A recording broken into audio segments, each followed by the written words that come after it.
54 বছর বয়সী প্রাক্তন ক্রিকেটার ড্যামিয়েন মার্টিন সম্প্রতি গুরুতর অসুস্থ হয়ে পড়েন। অস্ট্রেলিয়ার সংবাদ মাধ্যম সূত্রে খবর, বক্সিং ডে অর্থাৎ 26শে ডিসেম্বর মেনিনজাইটিসে আক্রান্ত হন তিনি।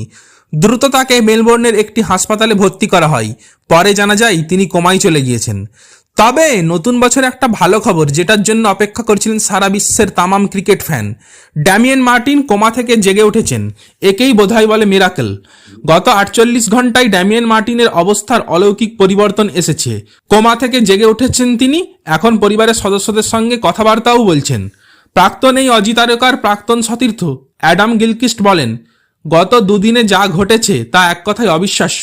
ড্যামিয়েন মার্টিন এখন কথা বলছে, চিকিৎসায় সাড়া দিয়েছে। কোমা থেকে সুস্থ হয়ে ওঠার গতি এতটাই ভালো যে ওর পরিবারের লোকরা একে অলৌকিক বলে মনে করছেন। এর পরের আপডেট হলো, IL T20-র নতুন চ্যাম্পিয়ন পাওয়া গেছে। 4ই জানুয়ারি দুবাই আন্তর্জাতিক ক্রিকেট স্টেডিয়ামে অনুষ্ঠিত ফাইনাল ম্যাচে ডেজার্ট ভাইপার্স 46 রানে MI এমিরেটসকে হারিয়ে প্রথমবারের মতো IL T20-এর শিরোপা জিতেছে। গত 2 মরশুমে ফাইনালে হারের স্বাদ পাওয়া ডেজার্ট ভাইপার্সের হয়ে এইবার স্যাম কারান দারুণ অধিনায়কোচিত ইনিংস খেলেছেন। তিনি 8টি 4 ও 2টি ছক্কার সাহায্যে অপরাজিত 74 রানের ইনিংস খেলেছেন।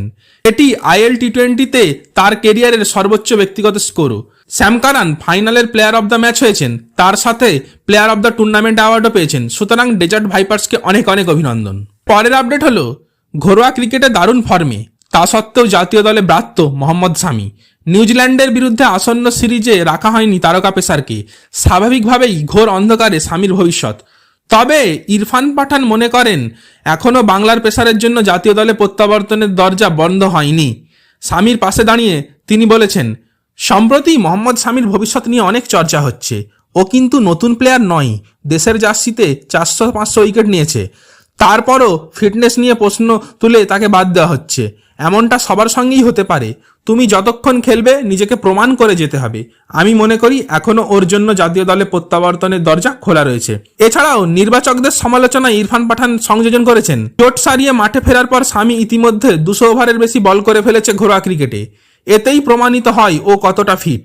আর কত উন্নতি প্রয়োজন সেটা কেবল নির্বাচকরাই জানেন। তাদের কি পরিকল্পনা সেটাও পরিষ্কার নয়। তবে আমি শামির জায়গায় থাকলে IPL-কে জবাব দেওয়ার মঞ্চ হিসেবে বেছে নিতাম।